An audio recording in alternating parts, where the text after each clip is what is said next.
Morning to all. So in this today's class, we are going to see about the solved problems in star connected generator connected with star connected load. Okay, so here the load is given. Here is the balance load. It is given that it is 3 plus 4j. So this is the load connected to the each phase of the generator. So for this problem, I want to find out the phase angles theta 2 and theta 3. Similarly, the magnitude of the line voltages EAB, EBC and ECA, and find the line currents. Here the line currents are IA, IB, IC, and also verify since the load is balanced. So at balanced condition, the current flow through the neutral conductor is equal to 0, because we know that the vector sum of these three currents is always 0 at balanced condition. So it is a balanced load, so that the current flow through the neutral is always 0. Suppose if the load connected to this generator is unbalanced, then definitely some current exists in the neutral conductor. So that unbalanced current is flow through the neutral conductor. Okay, so it is very important when we go for a unbalanced load condition. Okay, so now we move on to the problem. So here the voltages are given by 120 volt at an angle of 0 degree. Here it is 120 volt at an angle of theta 2 and 120 volt at an angle of theta 3. We know that it is a three phase generator, so that each phase voltage is differ by 120 degree. It is lagging, so that theta 2 is around minus 120 degree and theta 3 is plus 120 degree or minus 240 degree. Okay, so next I want to find out the value of the line voltages. So it is the phase voltage 120 is the magnitude of the phase voltage. We know the relationship, the line voltages EL, which is equal to root 3 times of my phase voltage E5. So this 120 into root 3 gives the value of the line voltages, so that the line voltage is around 208 volt. Okay, for this problem we know that the phase voltages V pi. So from this diagram you see that this phase voltage is equal to the voltage across these elements. If I want to find out the value of the current, we know that I is equal to some E by Ez. So just use this formula. Here I equal to VAN divided by ZAN. So here the voltage across the phase VAN is around 120 volt at an angle of 0 degree. Here the Z is equal to 3 ohm plus J4 ohm. So if I convert this into a polar form, then the equal value is around 5 at an angle of 53.13 degree. So that the resultant current is around 24 ampere at an angle of minus 53.13. So similarly, I find the currents for other two phases. So that the IBN, which is equal to VBN divided by ZBN. It is the angle is around 120 volt at an angle of minus 120 degree. Here the impedance is same, so that 5 at an angle of 53.13. So if you simplify this, the resultant value is 24 ampere at an angle of minus 173.13. And one more thing, so whenever we perform division in the imaginary terms, so consider some a plus jb divided by c plus jd. So when we perform some multiplications or divisions of a complex numbers, then it is a way to convert this rectangular form to a polar form, so that it is converted into some a at an angle of some theta, for your sake of understanding I say. Similarly, just I convert this rectangular form into a polar form. So once we converted into a polar form, then it is very simple, just the resultant value which is equal to the division of these two variables. So that here it is 120. 120 divided by 5, which is equal to 24. And similarly, when this angle moves to the numerator, so then it is replaced by theta 1 minus theta 2. Here it is 120 degree. This 53 goes to the numerator, then it is minus 53.13. So that the resultant value is around minus 173.13. So like that you should calculate the next value of the current. So that here you check, so it is a balanced load, so that in the all the three phases the current magnitude is same, but the phase difference is only different. And one more thing, when you add these three currents, definitely the resultant value which is equal to 0. For example, IAN plus IBN plus ICN, if you add these three values, definitely this current which is equal to 0.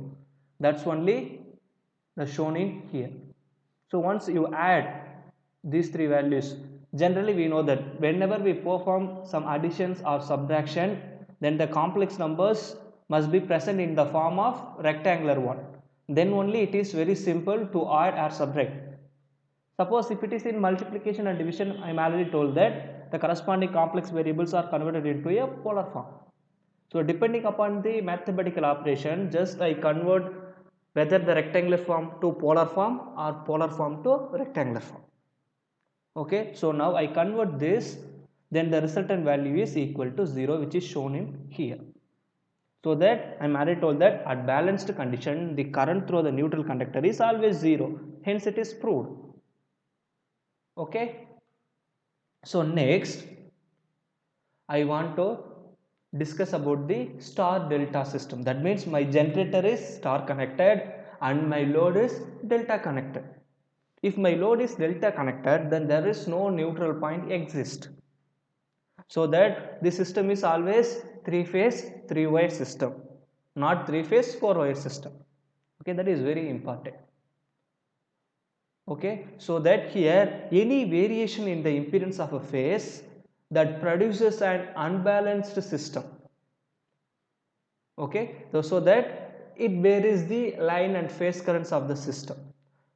For our sake of understanding, for this system I consider if it is a balanced load, so that here this Z1 and Z2 and Z3, so both are equal.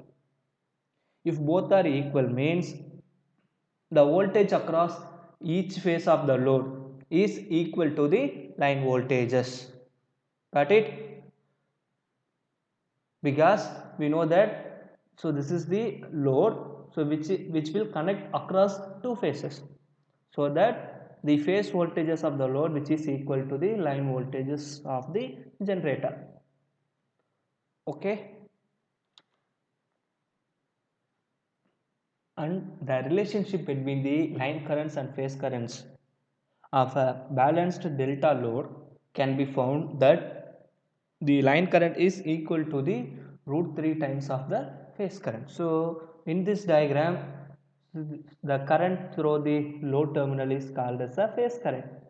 So here the line current is which is equal to root 3 times of IL. So this relationship is derived from the vector diagrams. So what we seen in the previous lectures.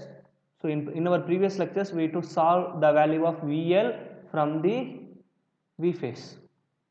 So from the normal phasor diagrams. So like that here also the same procedure will follow. So the resultant will be equal to the line current is equal to the root 3 times of my phase current.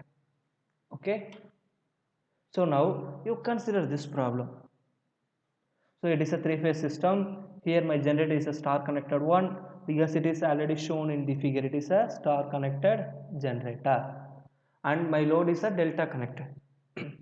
Whether it is a balanced load or unbalanced load, whether we check. Here the impedance in each phases is given by 6 plus 8j. So that all three phases have the same magnitude or the same value of the impedance, so that it comes under the balanced load condition. And one more here, so in order here we want to find the value of phase angles theta 2 and theta 3. So here theta 2 is given by here and theta 3 is given here. So we know that, so each phase voltages is differ by 120 degree. Okay, so that theta 2 equal to minus 120 degree and similarly theta 3 equal to plus 120 degree or minus 240 degree, and I want to find out the current in each phase of the load. I am already told that here they given the line voltages which is equal to 150 volt at an angle of 0 degree here, so that the current through the terminal AC, that means VCA, this current is equal to simply VCA divided by R plus JX. So similarly I want to find out the currents in other two phases. So now you check it. So I am already told that here theta 2 and theta 3 which is equal to plus 120 degree and minus 120 degree. So here IAB which is equal to VAB divided by ZAB. Here it is 150 volt at an angle of 0 degree divided by 6 ohm plus J 8 ohm. Okay, so which is equal to 10 ohm at an angle of 53.13. So this conversion we use the scientific calculator in order to convert this rectangular form into the polar form. So in calculator just we follow this step. So press the mode button, okay, and you press CMPLX. Okay, so when you press this one you go automatically goes to the complex mode. Now you type the values 6 plus 8j or 6 plus 8j and you press some POL button is there and you press equal, then it give the values. Suppose you don't know anything, then simply follow this step. So here they give it is 6 and 8. Now in order to find out the magnitude of Z, which is equal to simply square root of real part square plus imaginary part square, so that which is equal to square root of 36 plus 64 which is equal to square root of 100 which is equal to 10, so that the magnitude is 10, so which is given here. And similarly if I want to find out the value of theta, means we know that tan inverse of real part divided by imaginary part. Here the real part is 8 and the imaginary part is 6. When you solve this, definitely you get the value of 53.13 degree. Okay, so definitely you put it in the degree mode, not in radian mode. If you use radian mode, then the resultant answer is definitely wrong one. So when in order to find out the value of the theta, then the mode of the calculator should be or must be in the degree mode, whether you check when you proceed on the problem. So similarly when you convert this rectangular form to a polar form, then it is very simple to find out the magnitude. Simply just you divide these two numbers which is equal to 15 and this theta goes to the numerator, then it is have a negative sign, so that the resultant value is minus 53.13. So similarly you should find out the value of IBC and ICA. Okay, and the third one I want to find out is nothing but the line current. We know that the line current IL which is equal to root 3 into phase current. Okay, so root 3, the value of root 3 is 1.732, so here it is rounded to 1.73 into 15 which is equal to 25.95, so that the resultant line current which is equal to 25.95 ampere. Thank you.